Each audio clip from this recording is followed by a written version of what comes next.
What's going on, Jerome's? We are back. The undisclosed location is undefeated. So if and when we sign J.C. Treader, you're welcome. You're welcome, man. Or if the Vikings trade for Debo, because why the hell not? So the NFL draft, we have a handful of fantastic rookies coming in, but that also means that a couple of veterans are potentially going to be losing their gerbs.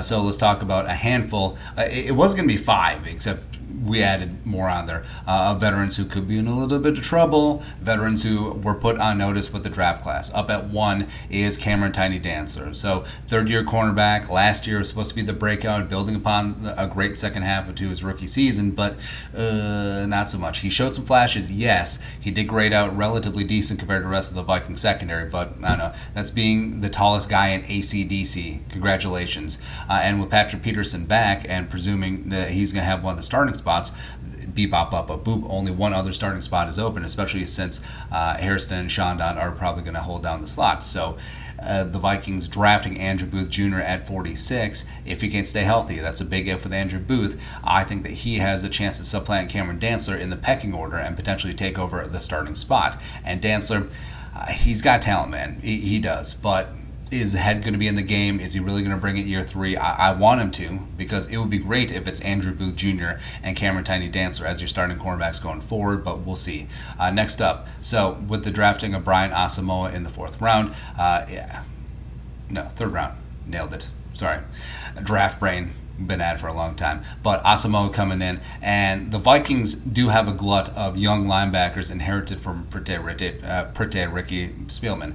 You have Chaz Surratt, last year's 3rd round pick. You have Blake Lynch, very impressive UDFA, who's risen up. I do like Blake Lynch a lot, as well as former 4th round pick Troy Dye. Now Kwesi didn't draft any of these guys, and they're changing things up on defense, and their skill set is much more suited for a 4-3 as opposed to a 3-4. Even though the Vikings are going to play multiple fronts.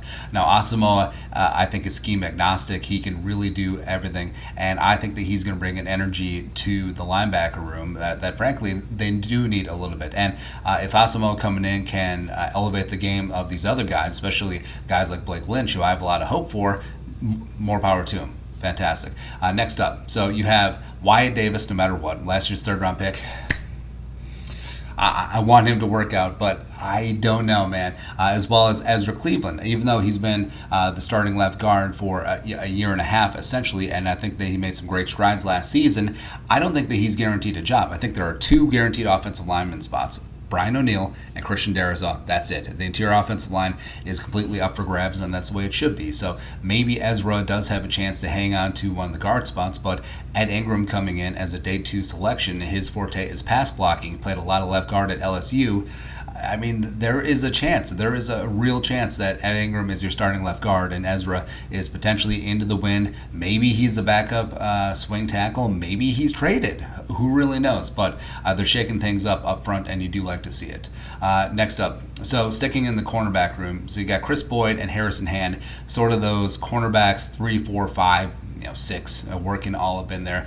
Caleb Evans, 4th round selection coming out of Mizzou. Now he's got length, he's got athleticism. That I think that with some really good coaching, I think that he potentially could become a really great man cornerback. He's fantastic in zone right now, but I think that him and Booth Jr. do have a chance to be long, lengthy, amazing cornerbacks on the outside. Hopefully Dancer can get in that as well. But with Patrick Peterson in there as well, and also with Shondon and Nate Hairston, there's not going to be so many snaps to go around. So I do think that guys like Chris Boyd and Harrison Hand, who were draft picks by the previous regime and the previous defense, I mean, they're going to be fighting. They're going to be fighting and scrapping with some of the new guys as well as some of the other young guys. So we'll see. And then lastly, so yeah, I understand this is controversial, but remember, the position is punt returner.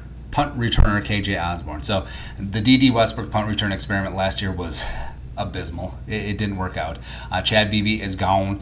So the only real punt return option on the rooster currently is KJ Osborne, even though he was benched thrice as a rookie 2 years ago. Now, ISM returned a ton of kicks at Iowa. He never really returned punts, but Jalen Naylor returned kicks as well as had a handful of punt returns as well. Plus, his skill set really does lend itself that short area quickness and that shiftiness. I think that he would be a phenomenal punt returner. Now, again, knock on all the wood, hopefully that he can stay healthy, and then he can be that guy and take over the punt return duties, which is going to be great because KJ is still rising up as a wide receiver 3, wide receiver 2.